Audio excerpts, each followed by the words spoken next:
Okay, what's going on? What's going on? Your man Diamond K in here, of course. The DiamondKShow.com, on fire-tv.com.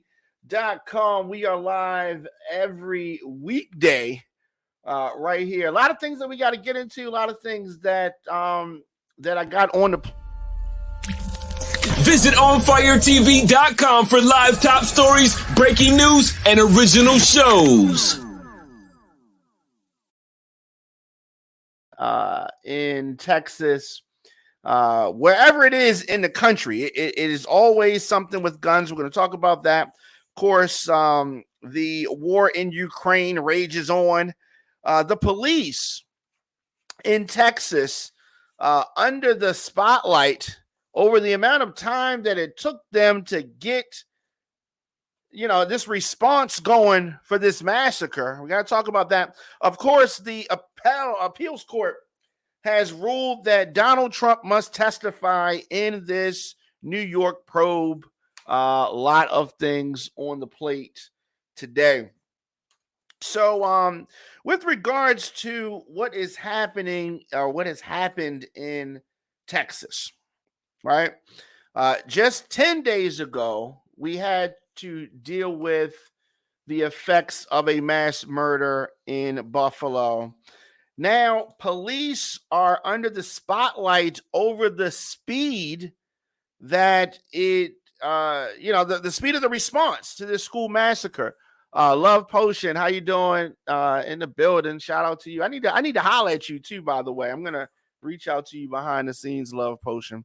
So the gunman was in this school roughly 40 minutes. Okay. So much for, a quick police response. 40 minutes before the police even entered the school. Law enforcement officials are coming under fire, and they should, coming under heavy scrutiny today over their response to Tuesday's mass murder at an elementary school. So, of course, you're going to have people that are going to prop the police up. And my thing is why did it take 40 minutes for them to go into the school? DJ Booby, what's going on, man? Shout out to you. Hope all is well. I need to holler at you too, by the way, bro. I need to reach out to you. Law enforcement officials waited 40 minutes. 40 minutes. So, of course, we know that this massacre took place in Uvalde, Texas, at an elementary school. 19 students, 2 educators were killed by a lone gunman in the country's deadliest school shooting in almost a decade. Almost a decade that this has been, unfortunately, this milestone. Queen of Wands, thank you so much. So the press conference happens, and the reporters threw questions at the police about why they waited so long to enter the elementary school. So, yes, there was violence, obviously. An official on camera said that law enforcement had not yet verified if witnesses were urging the police to move in and discussing entering the school themselves. Although there is video out there, right? Police are going to be very slow to throw one of their own under the bus.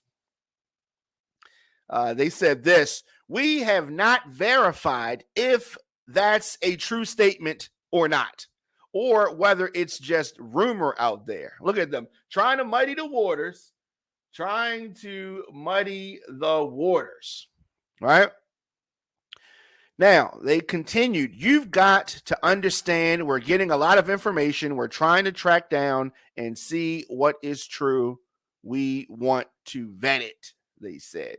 They want to vet it. So they're not convinced. No, not our police waiting outside, ready to go, but just chilling outside, scared to go in. And I understand it, there's a situation going on, right? You have a mass shooting situation going on. So we've heard a lot of different things online. We've seen, and hopefully they will bring this to light. So authorities had previously said, of course, that law enforcement confronted the gunman before entering the school. They didn't want to vet that. They just put that information out there, but that was not true. That was not true. All right. The shooter entered the building unobstructed. The door was unlocked. Texas Governor Greg Abbott said yesterday that he had praise for the law enforcers who arrived on the scene, saying that the death toll would have been so much higher, but not for the amazing courage of the first responders. Now, if they stood outside for 40 minutes before entering the school, I don't know if praise is there. I mean, yeah, we're glad that you came to the scene, but you stayed outside for 40 minutes. That's a whole episode and a half of Martin. Why were they outside so long? What were they doing? What were they doing outside? Videos have surfaced showing distraught family members outside of the school screaming at heavily armed police officers to engage the shooters. Right? Multiple police officers. It's just a lone gunman, right? Lone gunman. So anyway, the parents or family members that were outside of the school that are screaming at the officers to engage the shooters to go into school, they were even attempting to rush in the schools themselves. Ken, you're absolutely right. They did fail. They did fail. These officers did fail. And what is amazing to me is that these officers are trying to be propped up as some kind of heroes. The local news reports have since emerged featuring some of those very family members accusing the police of doing too little, too late to stop the carnage.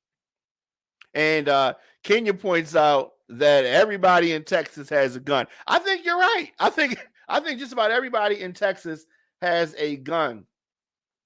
Okay. Gotta send a shout out to Queen of Wands, Kenya, Baltimore official, aka Miss New York. Shout out to you. On YouTube, she is the Queen of Wands. All right. So thank you for your donation. Jess Monica, how you doing? Kenya says that they were border patrol. Border patrol, I guess she says control, but I think you meant border patrol, right? And the feds, absolutely.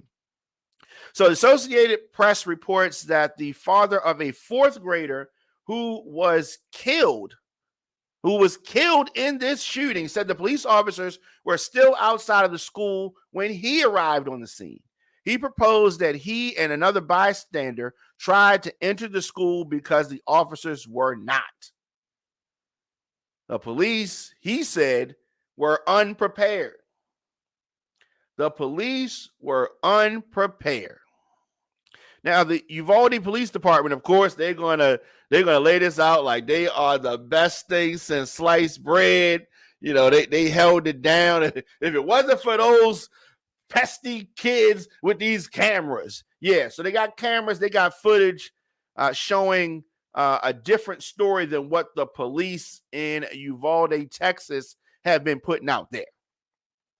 All right. So now they're saying, oh, there's a big investigation going on. We're going to try to get to the bottom of it. He says that the Texas Ranger Division is leading an ongoing investigation into the events. So we're going to have Texas investigate Texas and see what happens there.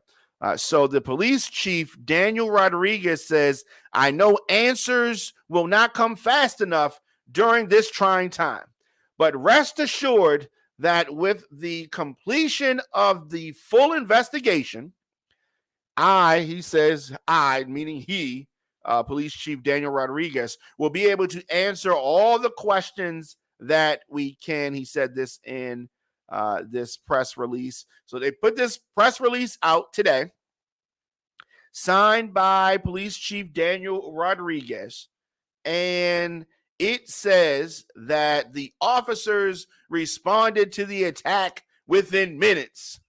You mean like 50 minutes?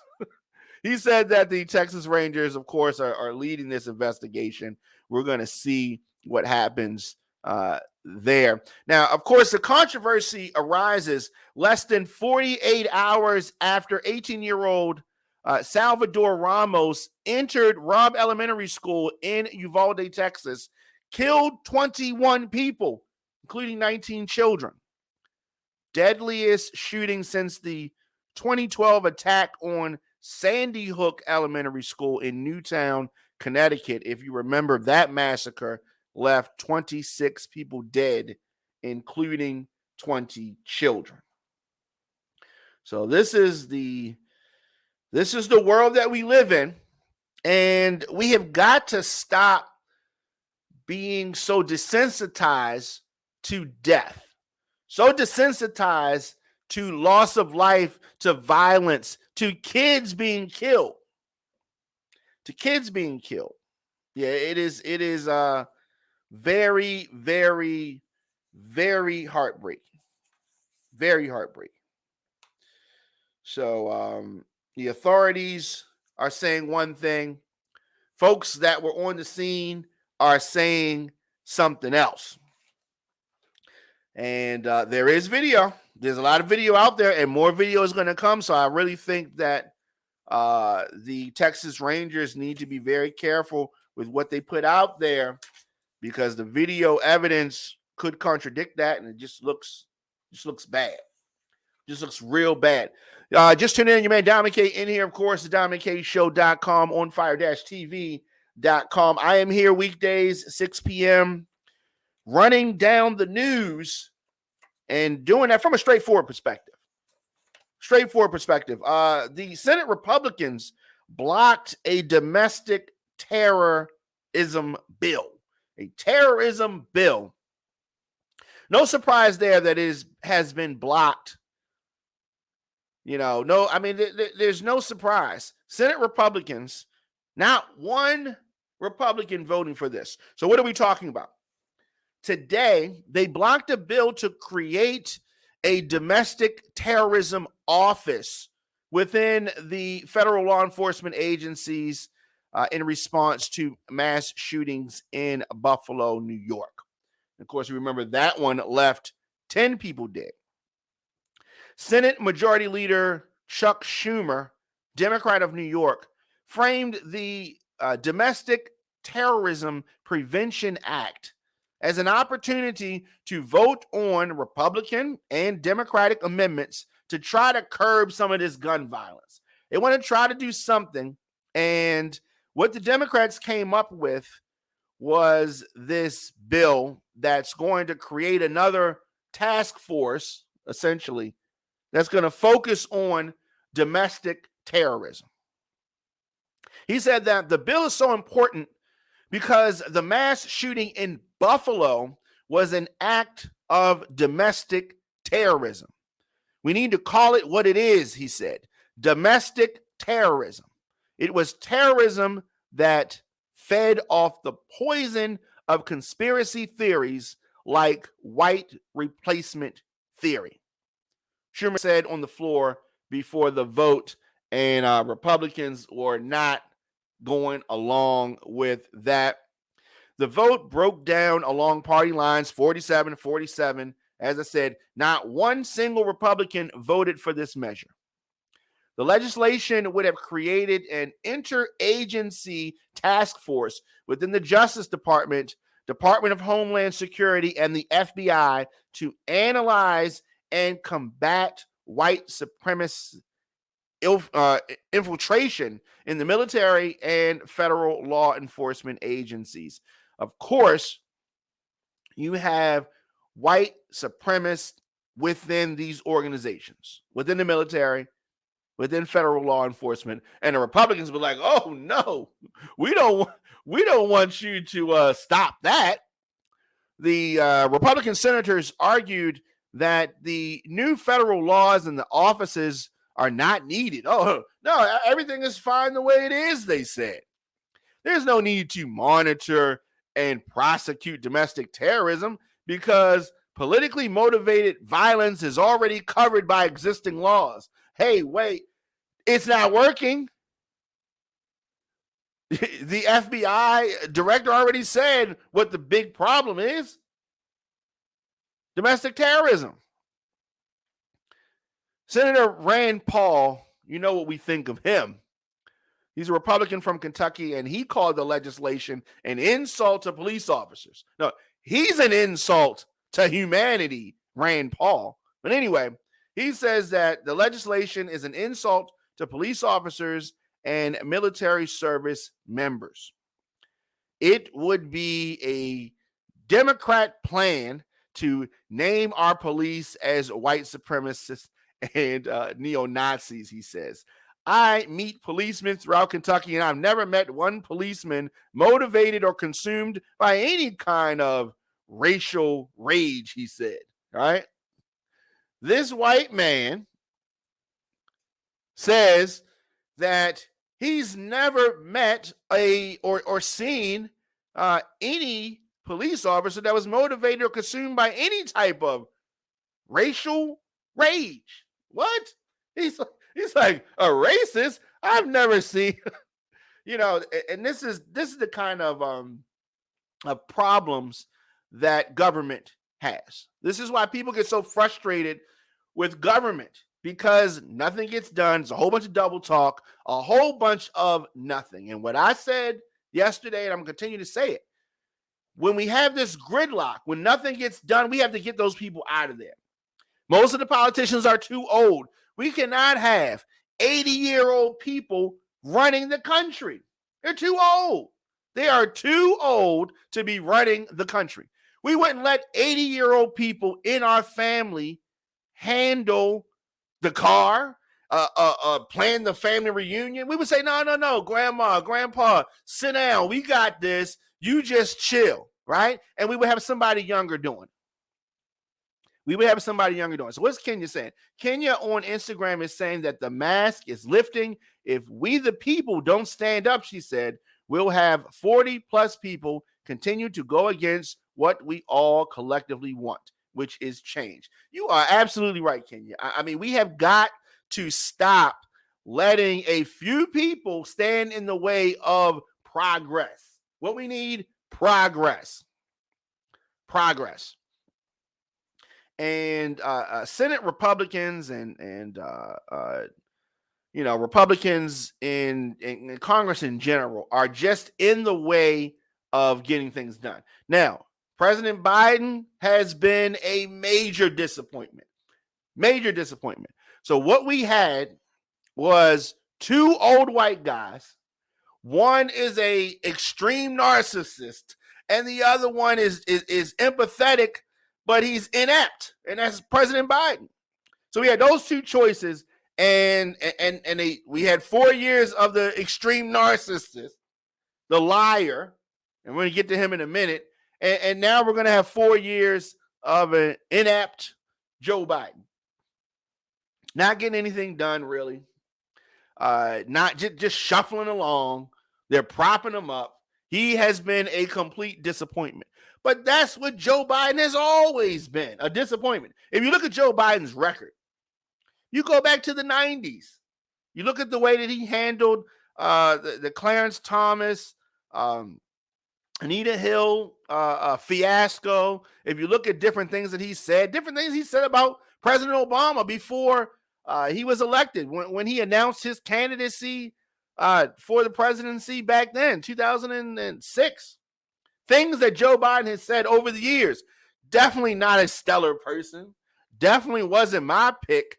I talked about anybody but Joe Biden for the Democratic nomination. But Joe Biden comes up. And when it came down to Joe Biden versus Trump, I thought that Biden was a better pick. But Neither pick was good. Neither pick was good. And what we have to deal with right now is a very disappointing Joe Biden, a underperforming Joe Biden. And so I buy the Democratic Party in regards to the top of the ticket with regards to the presidency. Oh, there's a lot of trouble because I don't know. Joe Biden 2024, that don't even sound right. Right? Nobody's excited about that. Joe Biden ain't excited about that. Who's next for the Democrats? I don't know. VP Harris does not excite or motivate a lot of people either. I do understand her sorority sisters, get real excited about her. But other than that, who's excited about VP Harris? I mean, let's keep it real. Who's excited about VP Harris? Nobody. So I don't know what happens. Maybe something changes in the next 2 years. I don't know. Maybe something changes in the next 2 years, but I just don't see her exciting anybody. I don't know if Joe Biden has another campaign in him. I don't know. Campaigns can be grueling, and he lucked up because pandemic was going on. He was able to do a lot of campaigning from the basement. But he ain't gonna be able to do that. He ain't gonna be able to do that mess going into 2024. He ain't gonna be able to campaign in the basement. I guess he could play I'm the president. I gotta fall back. He might could play that game for a while, but you can only do that but for so long. And then people are gonna want to see him. But his record, he has a record. And one thing that Trump had to deal with is that initially he didn't have a record. I mean, he had a record of bankruptcies and he had a record of lying and groping women and getting divorces. He had that kind of record, but he didn't have a political record. So people gave him the benefit of the doubt. Talking about Trump, right? He squeezed his way in, even though he lost the popular vote, even though most people didn't want him. He squeezed his way in past Hillary. And then he runs again in 2020. Now he has a record. Now he has something that we can look at. And they were like, I don't know. And Biden was able to squeeze by, right? Now Biden has a record. And his record is crap. His record is crap. What do we have? Inflation. We got high gas prices. We got high everything. Everything is going up. And, Joe Biden is not directly handling it, but he's the face of it. He's like the coach for a losing team. Yeah, you weren't on the field, but when it comes time for somebody to go, you need to go because you were in charge. You're the face of the team. And that's what it is. So I don't know whether Joe Biden can turn this thing around.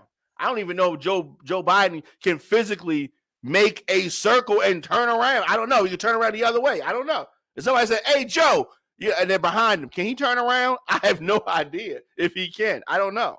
Do you think Joe Biden can turn around and see behind him? No. All right. Not going to answer. Fine. Don't answer me. So that's what it is. I don't know what the easy answer is for the presidency, but we need somebody. And like I said, I don't think that VP Harris is the one. She doesn't motivate. Michelle Obama motivates people. I know she ain't trying to run, but Michelle Obama is the type of figure that people would get excited about. VP Harris, I don't know. Now, speaking of Donald Trump, the appeals court, because he likes to play this court game, right? Donald Trump likes to play this court game. What does he do when he's in court? He tries to duck and hide and shuck and jive. That's what he tries to do. Now, it appears that all that stuff not working. The former president and his 2 adult children have to testify in New York. The attorney general's probe into his business practices. Oh, he is shady. The state appeals court ruled today that they rejected his challenge to a subpoena. So he's going to have to bring himself and his kids, a 4-judge panel for the appellate division of New York's Supreme Court, unanimously ruled against Donald Trump in this appeal case. They dismissed the former president's arguments that the subpoena is part of a politically motivated investigation. Nice try, Donald, but it did not work. The OAG, the Office of the Attorney General, began its investigation after public testimony of a senior corporate insider and reviewed significant volumes of evidence before issuing their subpoenas. Oh, it is time. It is, bring them out. Bring them out. The panel wrote in this 4-page decision using the acronym OAG for the Office of the Attorney General. Appellants have not identified any similarly implicated corporation that was not investigated or any executives of such corporation who were not deposed. So they want a deposition from the former president, and they said, therefore, appellants have failed to demonstrate that they were treated differently from any similarly situated persons. So they're saying anytime somebody else was in a situation that you are in right now, Donald Trump, Ivanka Trump, young Donald Trump, they had to provide a deposition. And now you have to provide a deposition. Stop with the foolishness is what they're saying. So this ruling also applies, as I said, to Donald Trump Jr., who is currently an executive vice president at the family's company, Ivanka Trump, who stepped down as a corporate officer in 2017, the New York Attorney General, Letitia James, she's a Democrat. Now, she's conducting a civil investigation into potential fraud at the Trump organization. So we're going to see what happens there. So she's conducting that. Of course, she's happy about this decision because she's going to get to depose Donald Trump, Ivanka Trump, and Don Jr. James said that once again, the courts have ruled that Donald Trump must comply with our lawful investigation into his financial dealings. So you know Trump's not happy about this. His attorneys, they didn't want to speak. They ain't got nothing to say. They're trying to figure out a way to squirm out of this. So Letitia James, the Attorney General of New York, said, "We will continue to follow the facts of this case and ensure that no one can evade the law." This means you, Donald Trump. This means you. James said that her investigation has found evidence that the Trump organization fraudulently misrepresented the value of its assets in the years before Trump was elected. So this is not even something that he can hide behind. She's not talking about something that he did when he was president. She's talking about the years before he was president when he was committing fraud. This is what we talk about in the streets. You know, somebody committing fraud. This is what it is. This is an example of corporate fraud. And normally when people do this, they have to face the music. And Donald Trump has been ducking and dodging for so long that he just thinks that people just think nothing's supposed to happen to him. Well, it appears that the law is slowly moving. Now, the ruling is not certain to bring an end to Trump's legal battles with AG James. He could still appeal the decision to the New York Court of Appeals, which is the state's highest body. He's probably going to do that. Trump is also asking a federal judge to block James from carrying out the investigation, though it's not clear when that lawsuit might be decided.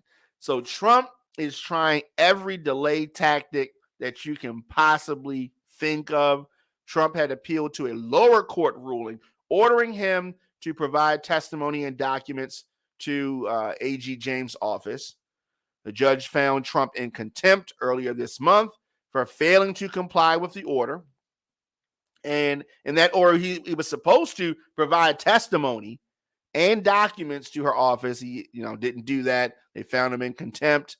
And, the former president's lawyers have echoed his public accusations, which is trying to say that she's motivated by political animus. She's got an axe to grind. She hating on him, all that kind of stuff, and that just is not going to work. That is just not going to work. They are also just arguing different things back and forth. They're trying to get him to testify in this civil investigation. The attorney general, they say, is jeopardizing Trump's right against self-incrimination in the midst of a criminal probe that is also being carried out by the Manhattan district attorney's office. So he's got a civil case he's dealing with. He's got a criminal case he's dealing with. And y'all want this guy to be the next president? Dang. I mean, talk about, dirty dealings. This is just ridiculous. This is just ridiculous. Just tuning in. It's your man Dominic K in here, the DominiCShow.com, OnFireTV.com. Now, after 3 months, Russia is still bogged down in a war with Ukraine that they started, right? They started, and America is all in this, right? The conflict has marked its third month as of Tuesday. So Moscow appears, I don't know, it's just stalemate. It's just, it is really no end in sight. Very few successes on the battlefield. There was no quick victory. Putin, thought he was going to have a quick victory. Thought that he had some powerful forces. They wasn't really hitting on nothing. He thought that it was going to go down easy. He was going to be able to establish some puppet government. Not the case. Russian troops got bogged down on the outskirts of Kyiv and other big cities, and this has just been dragged on. Troops ran out of supplies, gasoline. They become easy targets. This is looking crazy. They look like a bunch of amateurs. Looking like a bunch of amateurs. No one knows how this war is going to end, but chances are that it will not find the Russian Federation in the same position of strength that it was in before the conflict began. I don't know. He's looking crazy. I hope that they get him up out of there. Putin. He needs to get up out of there. Your man Dominic K in here at the Dominic K Show. OnFire-TV.com. DJ Dominic K at gmail.com. Tonight, the versus UGK is facing off against 8-Ball and MJG. I love this battle. I love this. We're going to be talking about this. I'll be back at 11 p.m. Going to give you a rundown of the events on Versus. Of course, I'm going to be tweeting live as it goes down. I'm excited about this one. They screwed up. Versus, the way they did Onyx and Cypress Hill, just making them an afterthought on just some kind of whacked out boxing card. And then expecting people to pay $3 for it. People didn't want to pay the $3 for it. And yeah, $3 ain't a lot of money, but you got to roll this thing out better than they've been rolling it out. If you're trying to get people to go behind a paywall, Cypress Hill versus Onyx is not the way to get it done. It's not the way to get it done. So just in time for Memorial Weekend, they are having live from Atlanta, starts at 8 p.m. UGK versus 8-Ball and MJG. And if anybody knows me, I love both of these groups. Both of these artists got better songs than Onyx and Cypress Hill as far as more hits to me. And I think this is a good one. Now, I didn't think this is not how you roll out a pay model. They're trying to do this to appease the fans because they got a lot of backlash online folks was talking about them greasy verses. I heard people saying they ain't gonna never watch verses again. But you can watch this on YouTube, on Facebook, on Instagram, of course, on their websites. So a lot of folks are going to be watching this now. I don't know. Maybe the girls don't want to see it. Maybe it's too hard for the girls. But the fellas are going to be into this one. UGK got some hits, y'all. And 8Ball and MJG, legendary groups. Rest in peace to Pimp C. Like I said, I'm excited about this. We will be back here at 11 p.m., maybe a little bit before, to talk about the matchup, the verses, and the whole thing. So I'm going to be on Instagram. We're going to be on onfire-tv.com, on Facebook, on Twitter, on youtube.com/DJ Diamond K. Did I say Facebook already? Facebook and all of that. So tonight, looking forward to it. 8 o'clock, the versus starts. And if the show ends like I think, I'm thinking that they're going to have a DJ come out, play for an hour, and then start the battle at 9 o'clock and wrap it up just around 11. If they start on time and start exactly at 8 o'clock, meaning the rappers start at 8 o'clock, then we're going to go on air at 10 as soon as it's over. So whenever the versus is over, we're going to go live and recap it after that. People can join me on the Instagram live or join me on YouTube and pop on the screen and let me know your thoughts and all that kind of good stuff. So like I said, whenever the versus is over, whether it's 10 p.m. or 11 p.m. Eastern, we will be back here. Your man Diamond K. I'm looking forward to this one. I am really looking forward to this one. Visit onfiretv.com for live top stories, breaking news, and original shows.